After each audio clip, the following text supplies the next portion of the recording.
ज्योतिष में ना कुछ कॉम्बिनेशंस बड़े कमाल के होते हैं, एकदम पहेली जैसे। आज हम एक ऐसी ही कॉस्मिक पजल को सॉल्व करने वाले हैं। सोचिए, मेष लग्न की कुंडली हो और उसमें ग्रहों का राजा यानी सन अपने सबसे कमजोर पॉइंट पर बैठा हो, वो भी पार्टनरशिप के घर में। तो चलिए इस इंटरेस्टिंग चैलेंज को ना स्टेप बाय स्टेप समझते हैं। हाँ, यही तो वो सवाल है जो इस पूरी सिचुएशन की जड़ है।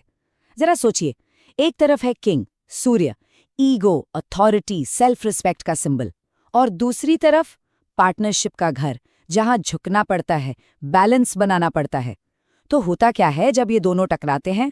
आज इसी को डिकोड करेंगे। अच्छा, इस कॉन्फ्लिक्ट की जड़ को समझना है ना, तो इन दो ऑपोजिट एनर्जीज को देखिए। एक तरफ है एरीज असेंडेंट की आग, एकदम मैं फर्स्ट वाली एनर्जी, बोल्ड लीडर।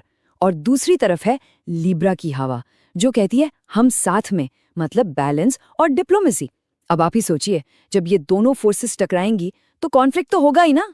तो चलिए इस ज्योतिषीय पहेली को और अच्छे से समझने के लिए इसके 3 मेन कैरेक्टर्स को जानते हैं: सूर्य, 7वां घर और तुला राशि। तो सबसे पहले बात करते हैं सूर्य की। देखिए, वैदिक एस्ट्रोलॉजी में सन सिर्फ एक आग का गोला नहीं है, ये हमारी आत्मा है, हमारा ईगो, हमारे पिता, अथॉरिटी, सेल्फ एस्टीम, सबका सिंबल है। सिंपल शब्दों में कहें तो ये अ किंग ऑफ प्लैनेट्स है। अब आते हैं 7th हाउस पर।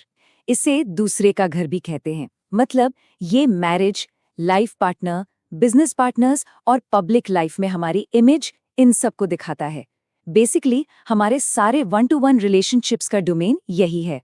और हमारा तीसरा प्लेयर है लिब्रा, तुला राशि, जो बैलेंस, जस्टिस और रिलेशनशिप्स की बात करती है।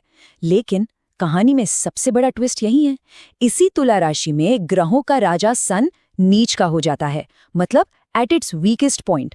जरा इमेजिन कीजिए, एक राजा को अपना सिंहासन छोड़कर तराजू पकड़ना पड़ जाए। बस यही वो कॉन्फ्लिक्ट है जो इस प्लेसमेंट को इतना चैलेंजिंग बना देता है। तो चलिए अब देखते हैं कि ये जो अंदर की लड़ाई है, ईगो वर्सेस बैलेंस, ये बाहरी दुनिया में दिखती कैसे है। देखिए, इस सिक्के के 2 पहलू हैं।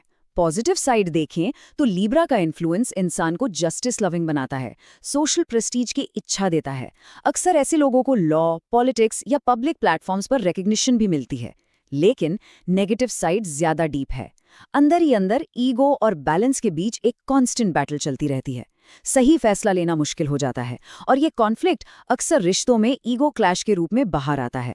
और यही वो एक फीलिंग है जो इस पूरी सिचुएशन का सबसे बड़ा चैलेंज है। मैं सही हूं, ये जो जिद है ना, आई एम राइट, ये किसी भी बातचीत पर हावी हो सकती है और धीरे धीरे रिश्तों में दूरियां ले आती है। सन का यही ईगो है जो बैलेंस के रास्ते का सबसे बड़ा रोड़ा बन जाता है। तो अब जरा उस एरिया ऑफ लाइफ पर फोकस करते हैं जो सबसे ज्यादा इफेक्ट होता है, यानी पर्सनल और रोमांटिक रिलेशनशिप्स। मैरिड लाइफ पर इसका असर साफ साफ दिखता है। अक्सर शादी में डिले हो सकता है, और जब शादी होती भी है तो पार्टनर भी काफ़ी इन्फ्लुएंशियल और सेल्फ रिस्पेक्टिंग मिलता है। इससे होता क्या है, दोनों के बीच एक पावर स्ट्रगल शुरू हो जाता है। मैं सही हूँ वाली फीलिंग यहाँ सबसे ज़्यादा नुकसान करती है। कम्युनिकेशन की जगह ईगो ले लेता है, और फिर डिस्प्यूट्स तो होते ही। तो सवाल उठता है कि इस चैलेंज का पॉइंट क्या है। देखिए, यूनिवर्स इस प्लेसमेंट के जरिए एक बहुत डीप लेसन सिखाना चाहता है। वो ये है कि एक लास्टिंग रिलेशनशिप की चाबी जीतने में नहीं, बल्कि सरेंडर करने और बैलेंस सीखने में है। और यकीन मानिए, यही इस प्लैनेटरी पोजीशन का सबसे बड़ा गिफ्ट भी है। रिश्तों के अलावा ये प्लेसमेंट करियर और पब्लिक इमेज को भी अफेक्ट करती है। चलिए देखते हैं कैसे। इंटरेस्टिंगली, जो बैलेंस की चैलेंज रिश्तों में है, वही करियर में स्ट्रेंथ बन सकती है। लिब्रा की डिप्लोमेसी और जस्टिस की समझ इंसान को लॉ, पॉलिटिक्स, एडमिनिस्ट्रेटिव सर्विसेज या बिजनेस पार्टनरशिप्स जैसे फील्ड्स में सक्सेस दिला सकती है, जहां नेगोशिएशन और बैलेंस ही सक्सेस की है। लेकिन हाँ, वार्निंग यहाँ भी वही है, सन का ईगो बिजनेस पार्टनरशिप्स को भी डुबो सकता है। अगर मैं की फीलिंग हम पर भारी पड़ गई तो बड़े से बड़े कॉन्ट्रैक्ट्स और रिलेशनशिप्स टूट सकते हैं। तो हर कदम बहुत केयरफुली उठाना पड़ता है। चलिए अब इस एनालिसिस के सबसे इंपॉर्टेंट पॉइंट पर आते हैं। अब तक हमने प्रॉब्लम्स की बात की, अब बात करेंगे सॉल्यूशन की, कि कैसे इस कमजोरी को ताकत में बदला जाए। तो सवाल ये है कि क्या ये वीकनेस एक परमानेंट स्टेट है? क्या इससे निकलने का कोई रास्ता ही नहीं है? तो इसका जवाब है एब्सोल्युटली नॉट। ज्योतिष की खूबसूरती यही है कि हर चैलेंज के साथ उसका सल्यूशन भी आता है, और यहाँ उस सल्यूशन का नाम है नीच भंग राजयोग। एक ऐसा पावरफुल कॉम्बिनेशन जो इस कमजोरी को ही आपकी सबसे बड़ी स्ट्रेंथ में बदल सकता है। तो ये नीच भंग राजयोग है क्या चीज? देखिए, सिंपल शब्दों में ये एक एस्ट्रोलॉजिकल गेम चेंजर है। ये उस प्लैनेट की डिबिलिटेशन, मतलब उसकी कमजोरी को कैंसिल कर देता है। तो जिस चीज की वजह से स्ट्रगल हो रहा था, वही चीज, वही क्वालिटी सबसे बड़ी ताकत बन जाती है। ये बिल्कुल राख से फीनिक्स के उठने जैसा है, जहां इनिशियल स्ट्रगल के बाद जबरदस्त सक्सेस मिलती है। इस राजयोग को एक्टिवेट करने और इस स्ट्रेंथ को पाने के 3 रास्ते हैं। पहला, सूर्य के लिए ज्योतिषीय उपाय। दूसरा, वीनस को स्ट्रॉन्ग करना, क्योंकि वीनस ही लिब्रा का रूलर है और वही सन को बैलेंस सिखा सकता है। और तीसरा और सबसे इंपॉर्टेंट, अपने बिहेवियर में बदलाव लाना। चलिए अब कुछ प्रैक्टिकल रेमेडीज की बात करते हैं।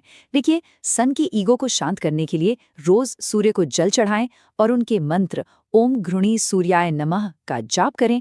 वीनस की बैलेंसिंग एनर्जी को बढ़ाने के लिए सफेद कपड़े पहने और महिलाओं की रिस्पेक्ट करें, क्योंकि वीनस फेमिनिन एनर्जी को रिप्रेजेंट करता है। और सबसे जरूरी, बिहेवियरल चेंज। रिश्तों में जीतने की आदत छोड़कर कॉम्प्रोमाइज करना सीखें और बोलने से ज्यादा सामने वाले को सुनने की प्रैक्टिस करें। तो आखिर में इस पूरी एस्ट्रोलॉजिकल पजल का कंक्लूजन क्या है? इस चैलेंजिंग प्लेसमेंट का अल्टीमेट लेसन क्या है? ये प्लेसमेंट स्ट्रगल और सक्सेस दोनों देता है। ये हमें सिखाता है कि असली पावर डोमिनेंस में नहीं, बल्कि पार्टनरशिप में है। और जो शुरुआती स्ट्रगल है, वो आखिर में एक डीप अंडरस्टैंडिंग और सक्सेस की तरफ ही ले जाता है। और आखिर में एक सोच जो इस पूरी जर्नी का निचोड़ है। जीत अकेले नहीं, रिश्तों के साथ होती है। लिब्रा में बैठे सन का यही तो अल्टीमेट और डीपेस्ट लेसन है। जब ईगो सरेंडर करता है, तभी असल में जीत होती है और तभी लाइफ एक नई ऊंचाई पर पहुंचती है।